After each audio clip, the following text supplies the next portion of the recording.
Dengan sanadnya Imam Abu Daud meriwayatkan daripada Abdullah bin Umar bahawa Rasulullah sallallahu alaihi wasallam bersabda ketika beliau di atas mimbar, ketika beliau menyebutkan tentang sedekah dan memelihara diri daripadanya dan meminta-minta, tangan yang di atas lebih baik dari tangan yang di bawah.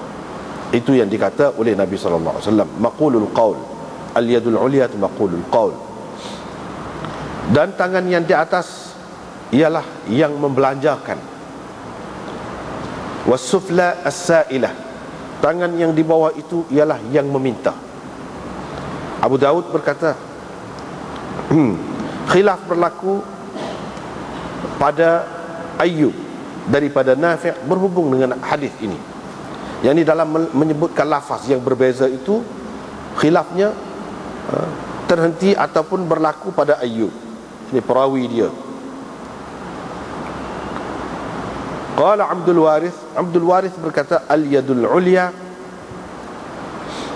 al-muta'affifah, tangan yang di atas itu ialah tangan yang memelihara diri daripada meminta-minta. Kebanyakan mereka meriwayatkan daripada Hammad bin Zaid daripada Ayyub, tangan yang di atas ialah yang membelanjakan, yakni sesuatu. Itu yang dimaksudkan tangan di atas. Wa qala Wahid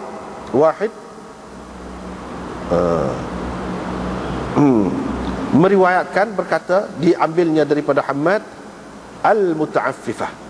Ini al-yadul ulya itu ialah al-muta'affifah.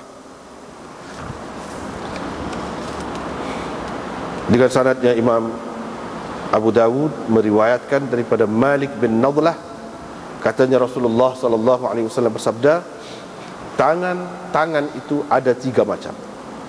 Tangan Allah adalah yang tertinggi.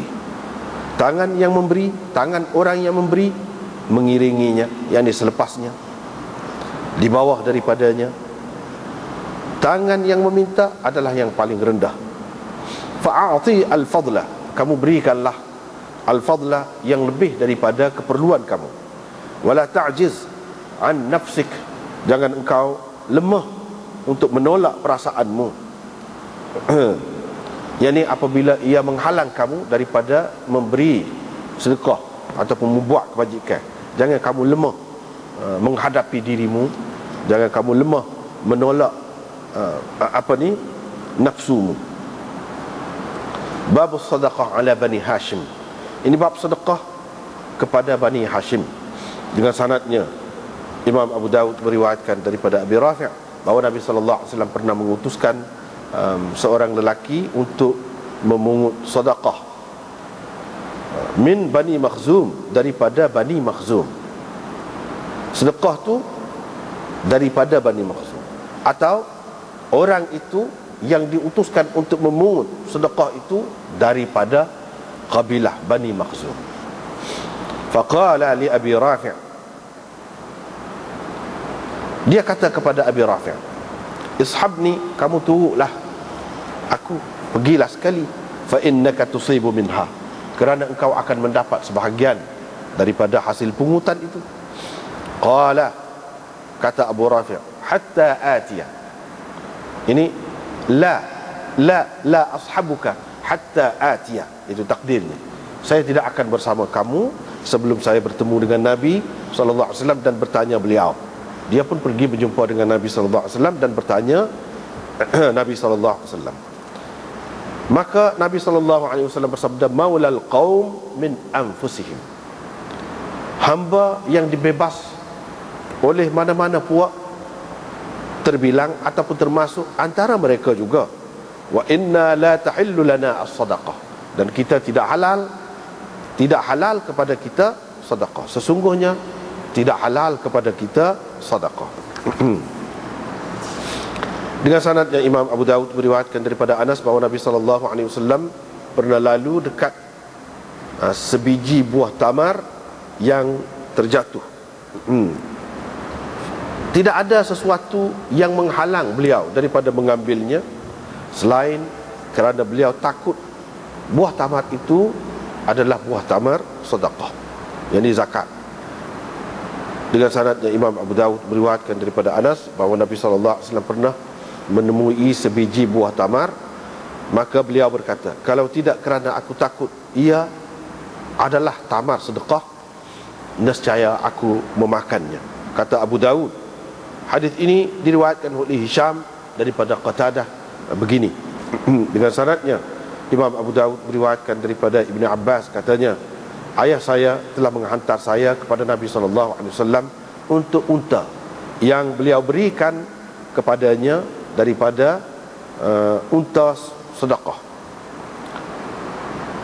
Dengan sanadnya Imam Abu Dawud meriwayatkan daripada Ibn Abbas, sama dengan makna hadis yang tersebut sebelum ini. Cuma ayah saya, kata Muhammad bin Abi Ubaidah, ayah saya menambahkan dalam riwayatnya yubaddiluha, sebagai ganti kepada untanya.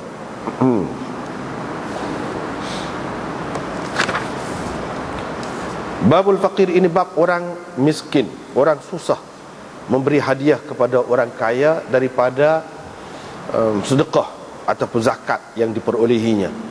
Dengan sanadnya Imam Abu Dawud meriwayatkan daripada Anas bahawa Nabi SAW pernah dibawakan daging.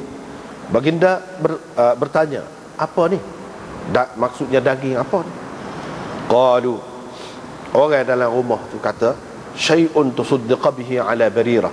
Ini daging, sedikit daging telah diberikan sebagai sedekah kepada Barirah. Faqala, tetapi Nabi SAW bersabda, kepadanya sedekah, kepada kita jadi hadiah. Bab orang yang bersedekah, menyedekahkan sesuatu kemudian mewarisinya. Dengan sanadnya Imam Abu Dawud meriwayatkan daripada Buraidah bahawa ada seorang perempuan pernah pergi kepada Rasulullah SAW, katanya, saya telah bersedekah kepada ibu saya, seorang hamba perempuan, dan ibu saya telah meninggal dunia. Dia meninggalkan hamba perempuan itu. Qala, Nabi SAW bersabda, sudah boleh dah pahala kamu, dan hamba perempuan itu kembali kepadamu dalam pesaka, atau sebagai pesaka pula. Habis kita tengok semula. Hak baki lagi daripada bab isti'faf, daripada bab isti'faf, yakni bab memelihara diri, berusaha melatih diri supaya tidak mudah menerima pemberian orang ataupun tidak meminta-minta dengan orang. Isti'faf, berusaha melatih diri supaya tidak meminta-minta atau tidak suka menerima daripada orang, tapi sebaliknya suka memberi.